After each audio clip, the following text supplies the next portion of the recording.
তাৰমানে এতিয়া মোৰ গৌৰৱ গগৈ সম্পৰ্কে ক'বলগীয়া একো নাই, যিমানখিনি ক'বলগীয়া আছিলে মই কৈ দিলোঁ। এতিয়া যিহেতু আকৌ আমি একলগ হ'ব লাগিব, সেইকেইদিনটো একলগ হোৱাৰ পৰিৱেশ নাছিলে, তেওঁলোক কংগ্ৰেছ দল আমাৰ পৰা আঁতৰি গৈছিলে আন দলবিলাকৰ পৰা, গতিকে সেই সময়ত যিখিনি সমালোচনা কৰিবলগীয়া আছিলে কৰিলোঁ। এতিয়া আৰু আপোনালোকে মোক গৌৰৱ গগৈৰ বিষয়ে সুধি লাভ নাই। গৌৰৱ গগৈৰ বিষয়ে মই একো নকওঁ।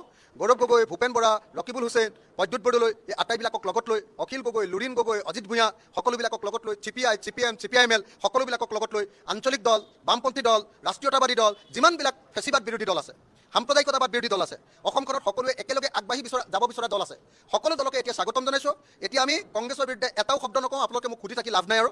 কালিৰ পৰা এই ইলেকশ্যন শেষ হৈ যোৱাৰ পাছত এইটো চুকটো কমাই দিলোঁ। এতিয়া আৰু কংগ্ৰেছৰ বিৰুদ্ধে একো কথা ক'বলৈ নাই। এতিয়া একলগ হ'ম। আমি যিকোনো প্ৰকাৰে বিজেপিক 2026 চনত আমি পৰাভূত কৰিম। এইটো আমাৰ সংকল্প। 2026 চনত আপোনালোকে বিজেপি মুক্ত অসম দেখিবলৈ পাব। মানে কংগ্ৰেছ দলে, আপোনালোকে সকলোৱে জানে যে কংগ্ৰেছ দলে আমাৰ ঐক্যমঞ্চৰ পৰা ওলাই গৈ 5টা সমষ্টিতে অকলে 5টা কেণ্ডিডেট দি দিছিলে।